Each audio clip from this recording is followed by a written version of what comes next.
Plus près de chez nous, il existe aussi des voitures roulant à l'hydrogène.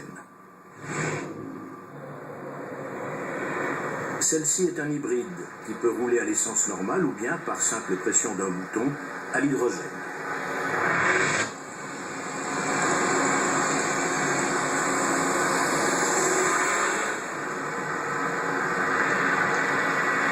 Ces moteurs sont de plus en plus performants. Pas étonnant quand on pense qu'ils marchent au même carburant que les fusées.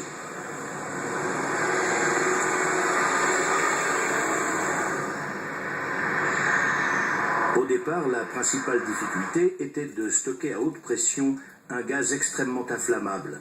Mais ces obstacles sont aujourd'hui dépassés. Désormais, il est presque aussi simple de faire le plein de gaz que d'essence. L'avantage d'une voiture qui roule à l'hydrogène, c'est qu'elle ne dégage que de l'eau. Mais malgré les apparences, on n'a pas encore vraiment quitté l'âge de pierre. C'est toujours un peu la guerre du feu. Là où l'hydrogène apporte vraiment du nouveau, c'est quand il sert à alimenter une pile à combustible. Dans une pile à combustible, l'hydrogène est couplé à l'oxygène de façon à produire un courant électrique. Et l'électricité en question sert alors à faire tourner le moteur révolutionnaire de cette voiture.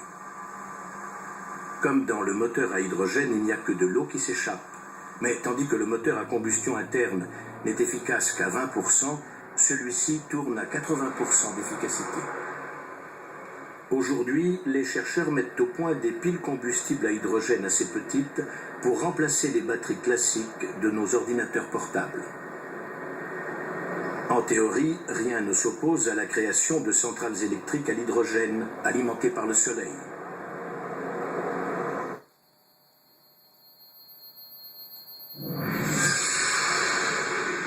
Or, pour l'instant, l'hydrogène utilisé comme carburant provient encore de la combustion des carburants fossiles. C'est la partie hydro des hydrocarbures. Et ce processus produit autant de gaz à effet de serre que la combustion des hydrocarbures eux-mêmes. Mais il existe une vaste source d'hydrogène qui ne demande qu'à être exploitée grâce aux avancées de l'éco-conception et sans aucune pollution. C'est l'eau.